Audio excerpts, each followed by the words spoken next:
నమస్తే welcome to our channel. ఎప్పుడు YCP నేతలు ఆరోపిస్తున్నట్టు నిజంగానే ఆంధ్రప్రదేశ్లో పోలీసులు కూటమి నేతలకు కూటమి పార్టీలకు తొత్తులుగా వ్యవహరిస్తున్నారా? వాళ్ళు చెప్పినట్లే చేస్తున్నారా? మరి లేదు అంటే పోలీసులే కూటమి పైన ప్రభావితం చూపించే విధంగా చెడ్డ పేరు తెచ్చే విధంగా ప్రవర్తిస్తున్నారా? అసలు ఇంతకీ ఆంధ్రప్రదేశ్లో ఏం జరుగుతుంది? ఈ పోలీసుల వెనక ఎవరున్నారు? ఇటువంటి అంశాలన్నీ కూడా చర్చించడానికి మనతో పాటుగా ఉన్నారు ప్రముఖ ఆర్థిక రాజకీయ సామాజిక విశ్లేషకులు కొత్త రవీంద్రబాబు గారు. నమస్తే సార్. నమస్తే. ఇటీవల ఏపీలో కొన్ని సంఘటనలు చూసుకున్నట్లయితే ఖచ్చితంగా పోలీస్ ఫెయిల్యూర్ కనిపిస్తుంది అని కొందరు చెప్తున్నారు సార్. మరి దాని ప్రభావం ప్రస్తుతం ఉన్నటువంటి ప్రభుత్వం కూటమి మీద పడే అవకాశాలు కూడా ఉన్నాయి అని కూడా చెప్తున్నారు. మరి అసలు ఈ పోలీసుల వెనకాల ఎవరున్నారంటారు? మరీ ముఖ్యంగా చూసుకున్నట్లయితే వైసీపీ నుంచి వైసీపీ అధినేత జగన్మోహన్ రెడ్డి మొదలు పెట్టుకుని వైసీపీ కీలక నేతలందరూ కూడా సమయం దొరికినప్పుడల్లా కూడా ఏపీలో పోలీసులందరూ కూడా కూటమి నేతలకు తొత్తులుగా వ్యవహరిస్తున్నారు అని చెప్పి కామెంట్స్ చేస్తారు. మరి వీటన్నిటినీ తీసుకున్నట్లయితే అసలు పోలీసు వ్యవస్థ పరిస్థితి ఎలా ఉంది? పోలీసుల వెనక ఎవరున్నారంటారు? ఈ సంఘటనల్ని ఎలా చూడాలంటారు?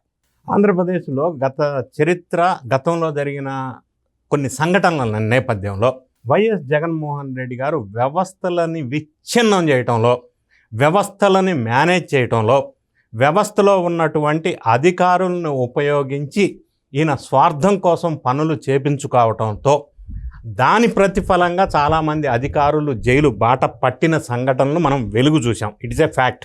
ఇవి జరిగిన సంఘటనలు ఇటీవల కాలంలో. సో ప్రధానంగా జగన్మోహన్ రెడ్డి గారు ఈ ఆంధ్రప్రదేశ్ గవర్నమెంట్ వ్యవస్థలో ఉన్న అధికారులు కొంతమంది జగన్ రెడ్డి గారికి కొంతమంది, అందరని నేను అనటంలా, తొత్తులుగా అప్పుడు వ్యవహరించారు, ఇప్పుడు కూడా వ్యవహరిస్తున్నారు అన్న విధంగా కొన్ని సంఘటనలు ఇటీవల కాలంలో వెలుగులోకి వస్తూ ఉన్నాయి. ప్రధానంగా హ్యావింగ్ సెడ్ దిస్, నేను 3 లేటెస్ట్ ఎగ్జాంపుల్స్ ఆధారంగా మనం విశ్లేషణ చేసే ప్రయత్నం చేద్దాం. అంటే సబ్జెక్ట్ విశ్లేషణ చేద్దాం, పార్టీలకు అతీతంగా ఎందుకు ఇలా జరిగింది అనేది, దాని వెనక ఎవరున్నారు అనేది, ఎవరు ప్రభావితం చేశారు, ఎందుకు చేశారు, ఏ స్వార్థ రాజకీయం కోసం చేశారు అనేది విశ్లేషణ చేద్దాం. మొదటి సంఘటన మనం చూసినట్టయితే వైఎస్ఆర్ కాంగ్రెస్ పార్టీ ఎమ్మెల్సీగా ఉన్నటువంటి అనంతబాబు కేసు ఒకసారి మనం పరిశీలిద్దాం.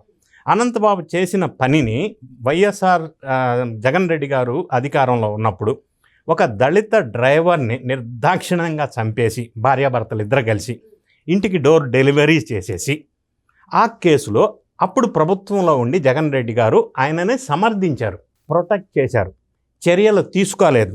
ఇది ఫ్యాక్ట్, గతంలో జరిగిన ఫ్యాక్ట్.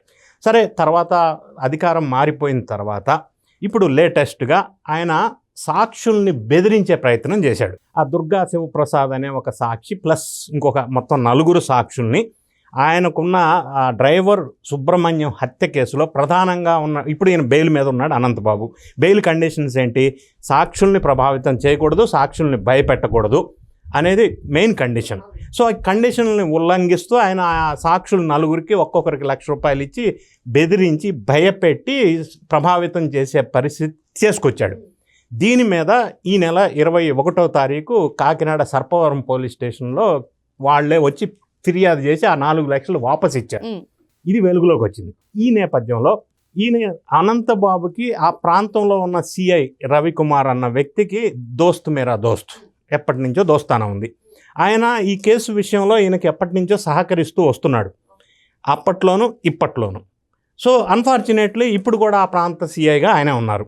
సో ఈ కేసు బ్యాక్గ్రౌండ్ నేపథ్యంలో అనంతబాబుని పట్టుకోవడానికి పోలీసులు ఇంటికి వెళ్ళాలని నిర్ణయం తీసుకుంటే ఈ సమాచారాన్ని ముందుగానే అనంతబాబుకి చేరవేసి ఆయన తప్పించుకొని వెళ్ళిపోయేటట్టుగా సహకరించారు ఈ పోలీసు వ్యవస్థలో ఉన్న సిఐ ప్లస్ కొంతమంది పెద్ద మనుషులు.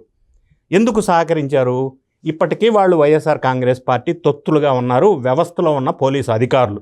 కాబట్టి అనంతబాబు పట్టుకోవటానికి వస్తున్నాం అని చెప్పి ఆయన తప్పించే ప్రయత్నం చేశారు, తప్పించేశారు. తర్వాత అనూహ్యంగా నిన్న రాజమండ్రి జైలుకు వచ్చినప్పుడు పోలీసులు పట్టుకున్నారు, తీసుకెళ్లారు, ప్రాసెస్ ప్రకారం అదుపులోకి తీసుకున్నారు. సో ఈ సంఘటనలో మనకు అర్థమైంది ఏంటంటే పోలీసు వ్యవస్థలో కొంతమంది జగన్ రెడ్డి గారికి సంబంధించిన మనుషులు ఇప్పటికీ కూడా ఉండటం వల్ల అనంతబాబుని రక్షించే ప్రయత్నం చేశారు అని ఈ సంఘటన ఒకటి వెలుగులోకి వచ్చింది. ఇట్స్ ఎ ఫ్యాక్ట్, జరిగిన సంఘటన. మరి ఆ పరిస్థితి ఎందుకు వచ్చిందంటే జగన్ రెడ్డి గారు అలా మేనేజ్ చేస్తున్నారు.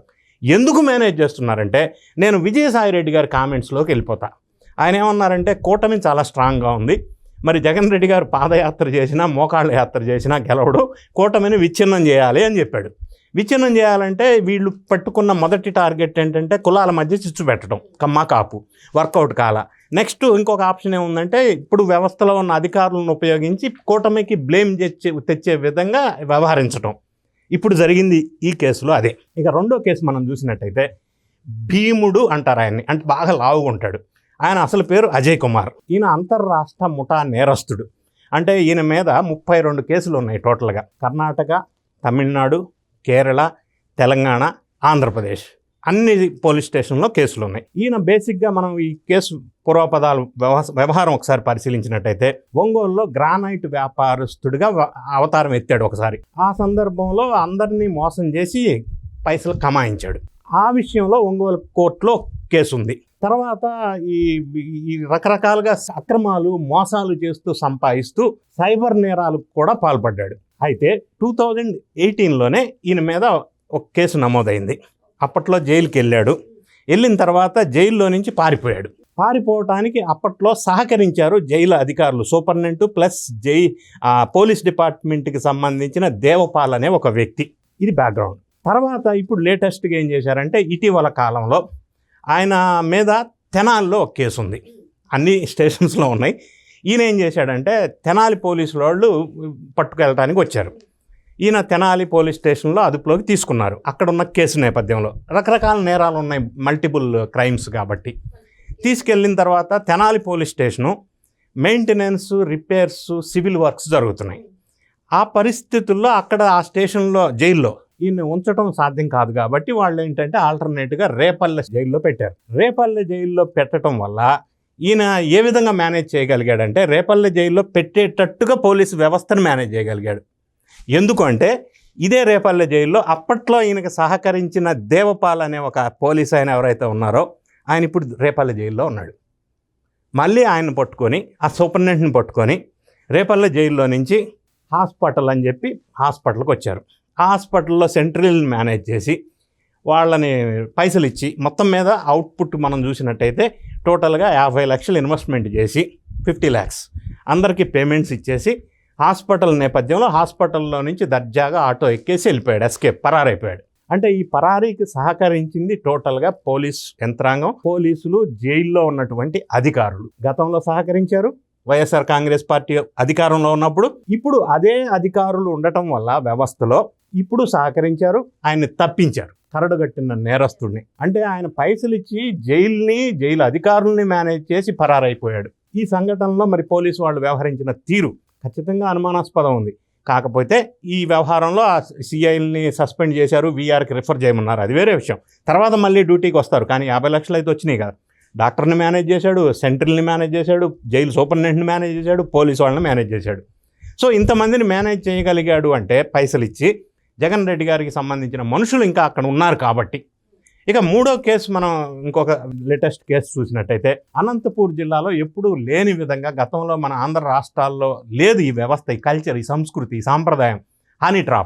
హనీ ట్రాప్ పేరుతోటి అనంతపురం పరిసర ప్రాంతాల్లో ఉన్నటువంటి కొంతమంది ఒక వ్యవస్థ ఏర్పాటు చేశారు. కొంతమంది అమ్మాయిల్ని, అబ్బాయిల్ని పెట్టి ఆ ప్రాంతంలో ఉన్నటువంటి రియల్ ఎస్టేటు లేకపోతే మంచి పొజిషన్లో ఉన్న వాళ్ళని, అధికారుల్ని, డబ్బున్న వాళ్ళని, పలుకుబడి ఉన్న వాళ్ళని, వీళ్ళందరినీ అమ్మాయిల పేర్లతో ఫోన్లలో మాట్లాడించి ట్రాప్ చేసి ఒక దగ్గరికి పిలిపించి వాళ్ళ న్యూడ్ ఫొటోస్, వీడియోస్ తీసి దాని ద్వారా వీళ్ళని బ్లాక్మెయిల్ చేసి మినిమం 5 లక్షలు, మ్యాక్సిమం 25 lakhs ఈ హనీ ట్రాప్లో చాలామంది బాధితులు అయ్యారు. ఇప్పటివరకు ప్రాథమిక సమాచారం ప్రకారం 100 మంది బాధితులు బయటకు వచ్చారు. ఇంకా బయటికి రాని వాళ్ళు ఎంతమంది ఉన్నారో తెలియదు. నంబర్ 2, ఇందులో అధికారులు కూడా ఉన్నారు. నంబర్ 3, ఇందులో పోలీసు వాళ్ళ సహకారం కూడా ఉంది అని వెలుగులోకి వచ్చింది. ఈ మొత్తానికి ఈ వ్యవహారంలో లీడ్గా వ్యవహరించినటువంటి వ్యక్తి చిన్ని అంటారు, ఆ రంగమ్మ ఆమె పేరు, ఆమె ప్లస్ రాజేష్ అనే ఇంకొక వ్యక్తి. వీళ్ళిద్దరూ ఆ ఏరియాలో వైఎస్ఆర్ కాంగ్రెస్ పార్టీ సర్పంచ్ నరేందర్ రెడ్డి ఆయన సహకారంతో, పోలీసుల సపోర్ట్ తోటి ఈ హనీ ట్రాప్ వ్యవహారం నడిపి సుమారుగా ఒక 50 కోట్లు సంపాదించారు అనేది వెలుగులోకి వచ్చింది. ఈ మొత్తం వ్యవహారంలో పోలీసు వాళ్ళ పాత్ర క్లియర్గా వీడియోస్ బయటకు వచ్చినాయి. అంటే ఇటువంటి ఫ్రాడ్లో, ఇటువంటి అవినీతిలో, ఇటువంటి స్కామ్లో కూడా మళ్ళీ ఇప్పుడు పోలీసులు ఉన్నారు, పాత్ర ఉందనేది వెలుగులోకి వచ్చి ఎస్టాబ్లిష్ అయింది. ఆ పోలీస్ డిపార్ట్మెంట్కి సంబంధించిన వాళ్ళని మళ్ళీ ఇక్కడ కూడా సస్పెండ్ చేశారు. కానీ పైసలు భారీ ఎత్తున చేతులు మారినాయి, వాళ్ళ పాత్ర ఉంది కాబట్టి. ఈ వెలుగులోకి ప్రూవ్డ్ ఎగ్జాంపుల్స్ ఈ 3. సో ఈ ఎగ్జాంపుల్ చూసినప్పుడు పోలీసు వారు నిందితులకి, నేరస్తులకి సహకరించి వాళ్ళని రక్షించే ప్రయత్నం అప్పుడు చేసినట్టే ఇప్పుడు కూడా చేస్తున్నారు. ఎందుకంటే అదే మనుషులు ఇప్పుడు ఉన్నారు, అదే మనుషులు ఇప్పటికీ జగన్ రెడ్డి గారి తొత్తులుగా వ్యవహరిస్తున్నారు. దాని ఫలితమే ఇప్పుడు వీళ్ళు జరుగుతున్న ఎన్డీఏ కూటమిలో నేరస్తులు బయటికి తప్పించుకు తిరుగుటానికి అవకాశం ఏర్పడింది. ఇదంతా జగన్ రెడ్డి గారి బ్రెయిను, మైండ్, బ్రాండ్ వల్ల ఈ పరిస్థితి ఇప్పటికీ కొనసాగుతుంది. సో ఇప్పుడు కూటమి ప్రభుత్వం వారు డెవలప్మెంటు, వెల్ఫేరు, గత ప్రభుత్వంలో జరిగిన అవినీతి, అక్రమాలు, అన్యాయాలు వెలుగు తీయటంతో పాటుగా జగన్ రెడ్డి గారి మనుషులు వ్యవస్థలో ఉన్నారు అధికారులు, వాళ్ళ మీద కూడా ధ్యాస పెట్టాలా, ఫోకస్ పెట్టాలా, కాన్సన్ట్రేషన్ పెట్టాలా. లేకపోతే ఈ వ్యవస్థల్ని భ్రష్టు పట్టించి కూటమికి చెడ్డ పేరు తీసుకొచ్చే విధంగా జగన్ రెడ్డి గారు వాళ్ళ మనుషుల ద్వారా ఇటువంటి పనులు చేపిస్తున్నాడు, చెడ్డ పేరు తీసుకురావటం అనేది ఈ సంఘటనల ద్వారా మనకి ఖచ్చితంగా వెలుగులోకి వచ్చింది. మరో అంశంతో మళ్ళీ కలుద్దాం. Thank you sir. Thank you.